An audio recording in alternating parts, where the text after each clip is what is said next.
Marie se réveilla en sursaut, le cœur battant, quand elle entendit le cri perçant venant de l'appartement voisin. Elle bondit de son lit, traversa le couloir en pyjama et frappa à la porte de Sophie, sa voisine qu'elle connaissait à peine.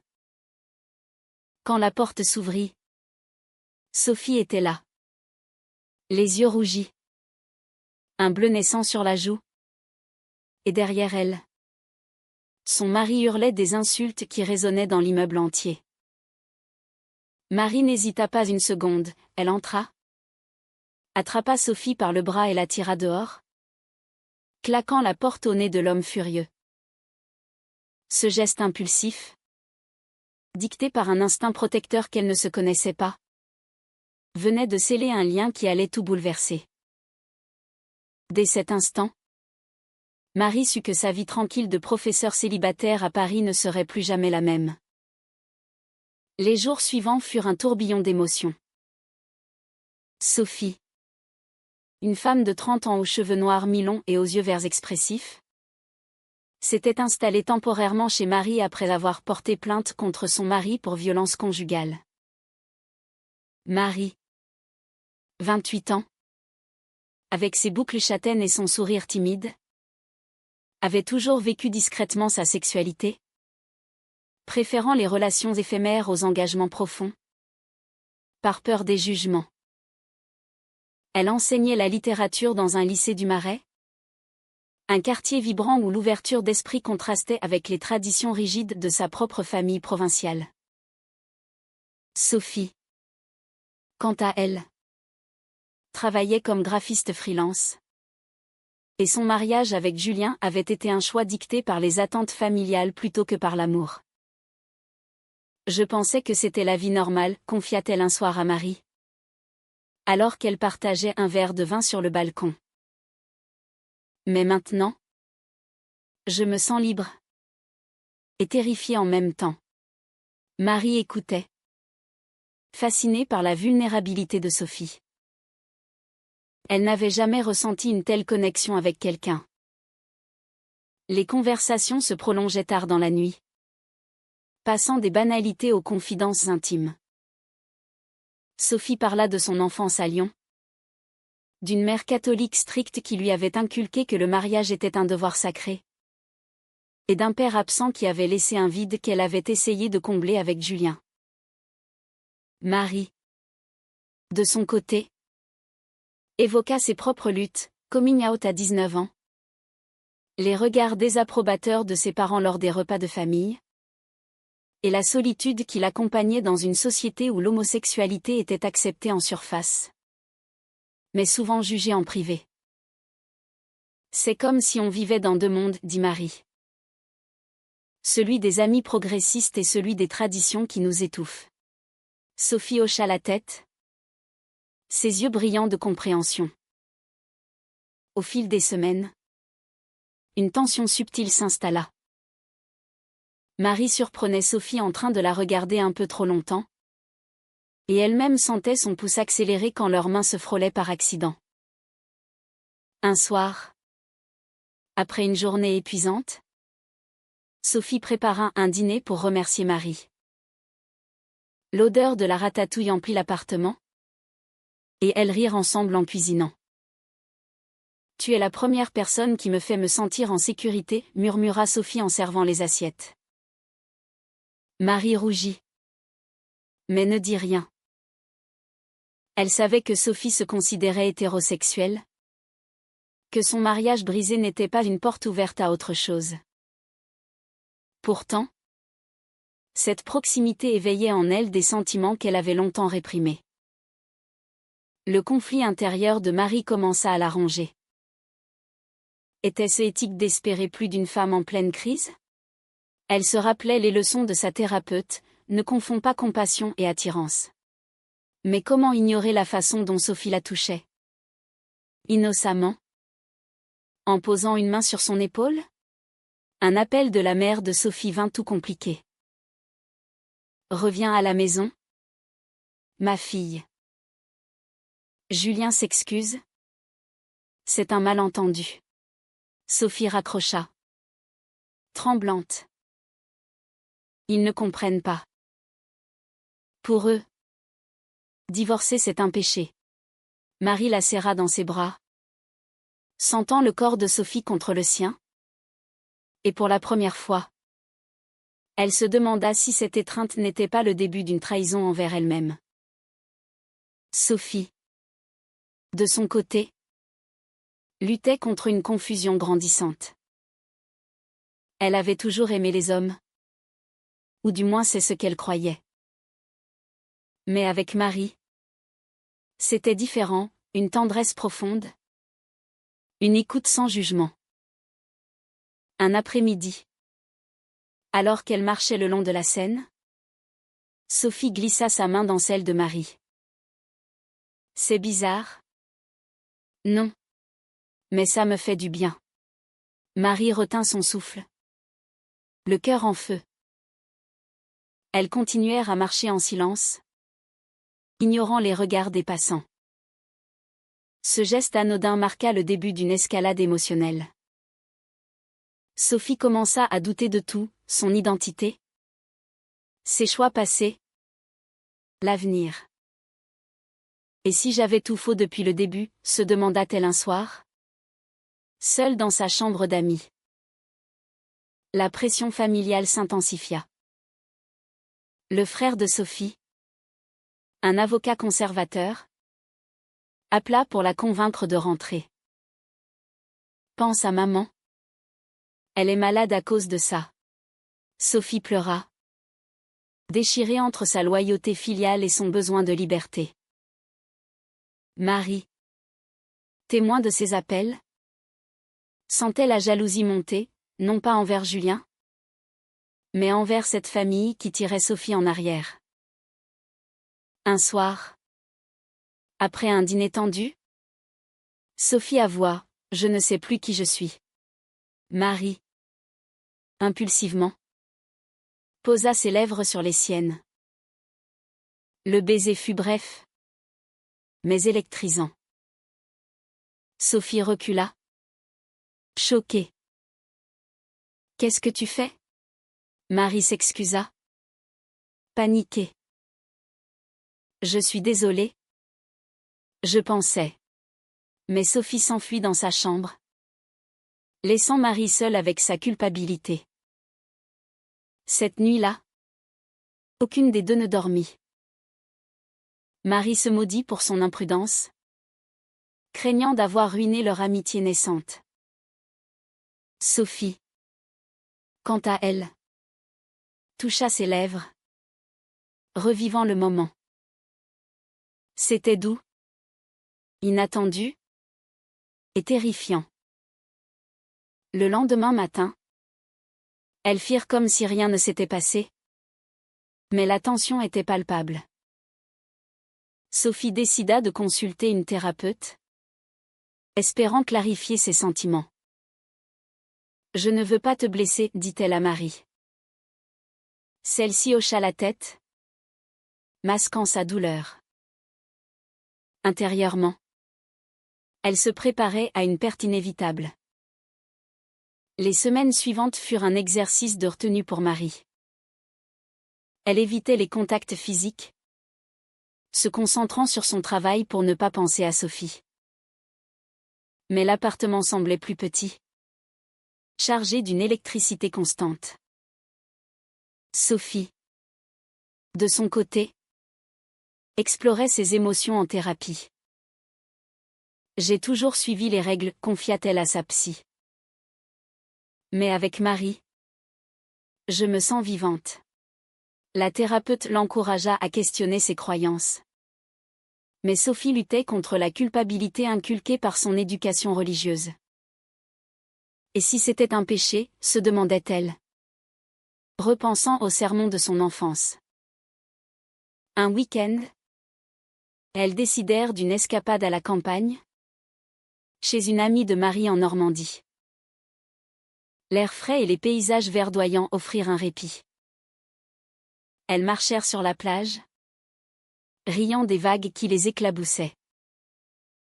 Pour la première fois depuis le baiser, Sophie prit l'initiative, elle embrassa Marie sous le soleil couchant. Ce fut passionné, libérateur. Je ne sais pas ce que ça veut dire, murmura Sophie. Mais je ne regrette pas. Marie, émue, répondit, on n'a pas besoin de l'étiqueter tout de suite. Elles rentrèrent à Paris transformées.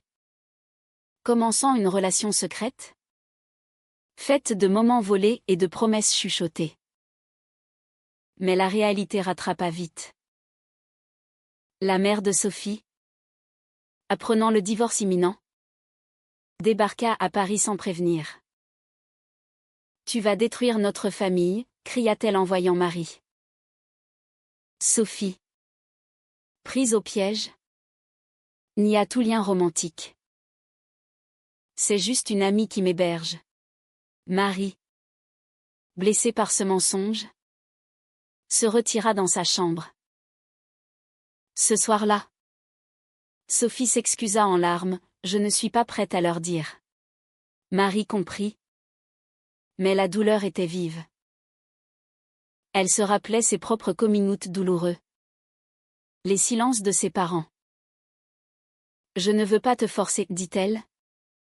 Mais intérieurement, elle doutait de la solidité de leur lien.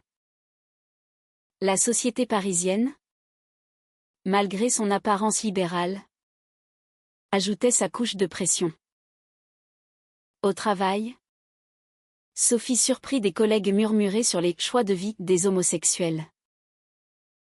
Un article dans le journal sur les discriminations subies par les couples lesbiens la fit réfléchir.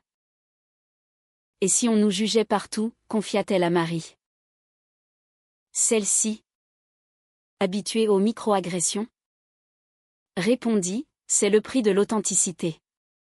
Mais Sophie, encore fragile après son mariage, craignait l'isolement. Un dîner avec des amis communs tourna au vinaigre quand un convive fit une blague homophobe. Sophie rit nerveusement. Ne défendant pas Marie, qui rentra furieuse. Tu as honte de moi, accusa-t-elle. Sophie pleura, non. J'ai peur. Le conflit s'envenima quand Julien réapparut, suppliant Sophie de revenir. J'ai changé, promit-il, offrant des fleurs et des excuses. Sophie, déchirée, accepta un café avec lui pour clore le chapitre. Marie, jalouse, l'interrogea, tu l'aimes encore? Sophie nia. Mais le doute s'installa. Cette rencontre raviva chez Sophie des souvenirs positifs du passé, contrastant avec la nouveauté effrayante de sa relation avec Marie. Et si je faisais une erreur, se demanda-t-elle. Marie, sentant le fossé se creuser, commença à s'éloigner émotionnellement, se protégeant d'une potentielle trahison. Un appel de la famille de Marie ajouta à la tension. Sa sœur, conservatrice, l'avertit, ne t'embarque pas dans une histoire compliquée. Tu sais comment ça finit. Marie raccrocha. Frustrée. Elle réalisa que même son entourage, pourtant tolérant, portait des jugements subtils. Ce soir-là, elle confronta Sophie, on doit décider si on continue ou pas. Sophie, paniquée, choisit de temporiser, donne-moi du temps. Mais le temps jouait contre elle. Sophie commença à éviter les gestes d'affection en public, craignant les regards. Marie se sentit reléguée au rôle de secret honteux. La crise culmina lors d'une fête d'anniversaire chez des amis. Sophie, ivre, embrassa Marie devant tout le monde. Le silence qui suivit fut assourdissant. Un ami fit une remarque maladroite, je ne savais pas que tu étais. Comme ça. Sophie, mortifiée, s'enfuit. Marie la suivit. Mais Sophie la repoussa, c'était une erreur. Blessée, Marie rentra seule, se demandant si leur amour valait tous ces sacrifices. Sophie, de son côté, passa la nuit à réfléchir, confrontée à ses peurs les plus profondes. Les jours suivants furent un enfer de silence. Sophie évitait Marie dans l'appartement, prétextant du travail. Marie, rongée par l'incertitude, se jetait dans ses cours, enseignant Baudelaire avec une passion feinte. Les fleurs du mal, murmura-t-elle à ses élèves, pensant à sa propre vie. Un soir, incapable de supporter plus, elle confronta Sophie. Si tu as honte, dis-le-moi. Sophie éclata en sanglots. Ce n'est pas toi. C'est moi. Ma famille me tuerait s'il savait. Marie, compatissante mais ferme, répondit, l'amour ne devrait pas être une prison. Elles passèrent la nuit à parler, dénouant les nœuds de leur peur. Sophie avoua son attirance profonde, mais aussi sa terreur des conséquences sociales. Pourtant, la relation reprit, plus intense. Elles décidèrent de garder le secret, profitant de moments intimes loin des regards. Un voyage à Provence offrit un havre, marché coloré, vin doux, nuit sous les étoiles. Ici, on peut être nous, dit Sophie en embrassant Marie. Mais au retour, la réalité frappa. La mère de Sophie insista pour une visite, et Sophie mentit sur sa vie sentimentale. Marie, témoin, se sentit trahie. Combien de temps vas-tu me cacher, demanda-t-elle. Sophie promit de dire la vérité bientôt, mais le doute persistait. La pression monta quand Julien déposa une plainte pour abandon de domicile, forçant Sophie à un rendez-vous avec un avocat. Marie l'accompagna, mais en sortant, elles croisèrent des amis de Julien qui les dévisagèrent. C'est ta nouvelle copine, ricana l'un. Sophie rougit, niant farouchement. Marie, humiliée, partit en claquant la porte. Ce soir-là, elles se disputèrent violemment. Tu me traites comme un secret sale, cria Marie. Sophie rétorqua, et toi? Tu ne comprends pas mes enjeux. La nuit se termina en larmes. Chacune dans sa chambre, questionnant leur choix. Sophie, en thérapie, explora ses motins haussés. Aimer une femme. Est-ce mal, demanda-t-elle. Sa psy répondit, l'amour n'a pas de genre. Mais la société en impose. Inspirée, Sophie décida d'affronter sa mère. Lors d'un déjeuner, elle avoua, je divorce. Et je vois quelqu'un. La mère blêmit, un homme? Sophie hésita. Puis mentit, oui. Le mensonge pesa lourd. En rentrant, elle confia à Marie, je n'ai pas pu. Marie, déçue, commença à envisager une rupture. Je mérite mieux que des miettes. Le tournant vint lors d'une manifestation pour les droits LGBT à Paris. Marie y alla seule, brandissant un drapeau arc-en-ciel. Sophie, la voyant à la télé, fut touchée. Elle la rejoignit impulsivement, embrassant Marie publiquement. Je t'aime, murmura-t-elle. La foule applaudit. Mais Sophie tremblait. Ce geste libérateur marqua un point de non-retour. Pourtant, le lendemain, un appel de son frère la ramena à la réalité, maman a vu les photos en ligne. Elle est effondrée. Sophie, Déchirée, choisit de rentrer à Lyon pour s'expliquer. Marie, inquiète, la laissa partir. Reviens-moi, supplia-t-elle. À Lyon, Sophie affronta sa famille. Sa mère pleura, c'est contre Dieu. Son frère argumenta, pense à ta réputation. Sophie défendit son amour. Mais les mots blessants la firent douter. Et s'ils avaient raison, se demanda-t-elle. Elle prolongea son séjour, évitant les appels de Marie. Celle-ci, seule à Paris, sombra dans la dépression, questionnant sa valeur. Un collègue l'invita à sortir, mais elle refusa, fidèle malgré la douleur. Sophie revint à Paris après une semaine, changée. J'ai dit à ma famille que c'était fini avec toi, avoua-t-elle à Marie. Celle-ci, stupéfaite, sentit son monde s'effondrer. Pourquoi? Sophie expliqua, pour les protéger. Mais je ne peux pas vivre sans toi. C'était une demi-vérité. Un compromis moral qui rongeait Sophie. Elles reprirent. Mais la confiance était ébranlée.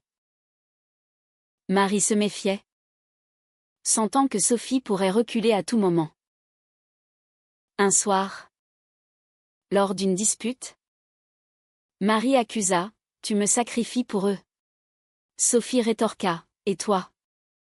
Tu me forces à choisir. » La tension culmina en une séparation temporaire, Sophie loua un studio. Seule, Marie affronta ses démons. Elle appela sa sœur pour du soutien, mais reçut des conseils prudents, l'amour ne vaut pas la destruction familiale. Marie raccrocha, furieuse contre le monde. Au travail, elle commit une erreur, distrait par ses tourments, et fut réprimandée. Sophie, de son côté, luttait contre la solitude. Son studio froid contrastait avec la chaleur de l'appartement de Marie. Un appel de Julien la tenta, « Reviens. On recommence. » Elle refusa. Mais le doute persistait. Suis-je vraiment lesbienne? Ou est-ce une phase, se demanda-t-elle.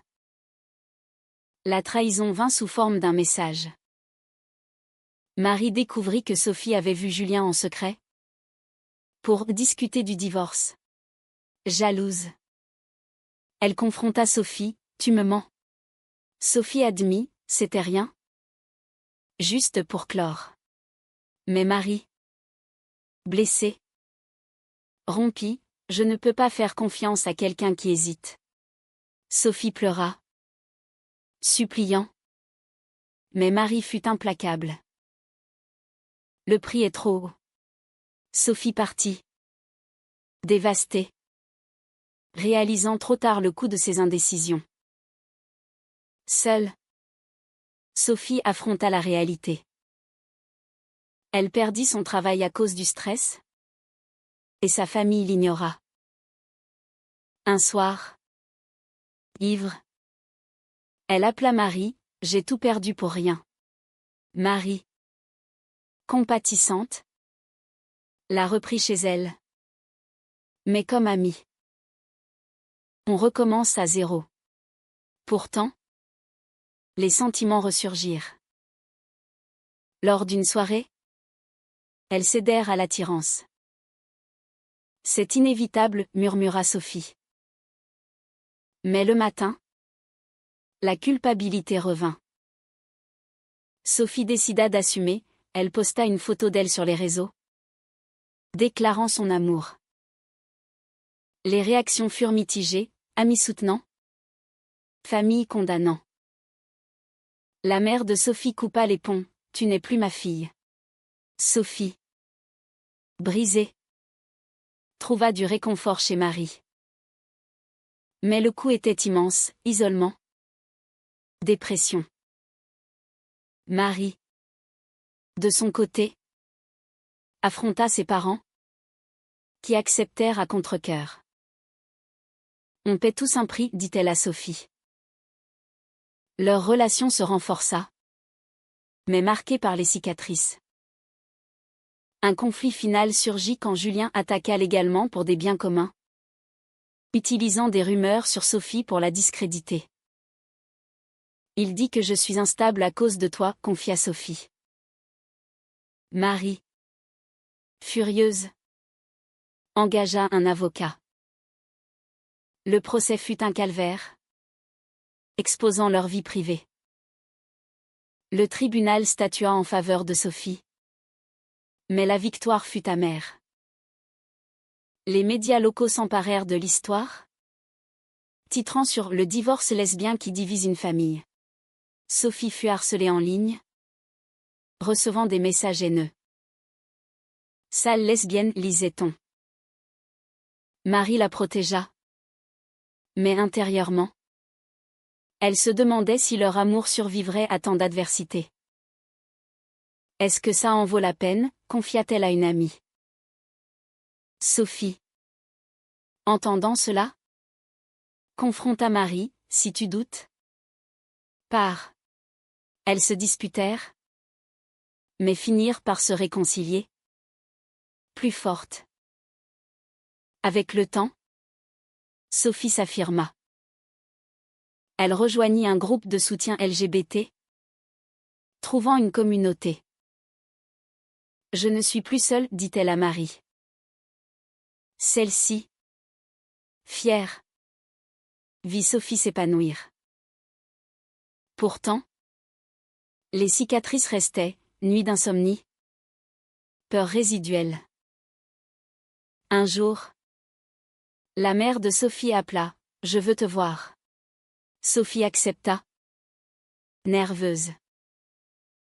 La rencontre fut tendue, mais un début de dialogue s'ouvrit. « Je ne comprends pas. Mais je t'aime, dit la mère. » Sophie pleura de soulagement, mais refusa de cacher Marie. Elle fait partie de moi. Marie et Sophie emménagèrent ensemble officiellement, construisant une vie commune. Elles affrontèrent les jugements quotidiens, regards dans la rue, commentaires au travail. Mais leur amour grandit, nourri par les épreuves. On a payé cher. Mais on est libre, dit Marie un soir, enlacée sur le balcon. Sophie hocha la tête, enfin en paix avec elle-même. Pourtant, les doutes moraux persistaient. Avait-elle trahi sa famille? Était-ce juste de choisir l'amour sur les traditions? À la fin, elles assistèrent à un mariage d'amies lesbiennes, symbolisant leur propre engagement. Mais en rentrant, Sophie posa la question qui hantait, « Ai-je fait le bon choix ?» Marie répondit, « L'amour n'est pas une erreur. » Leur histoire, faite de douleur et de réveil, prouvait que la vérité avait un prix, mais aussi une récompense. A-t-on le droit de sacrifier sa famille pour son bonheur personnel?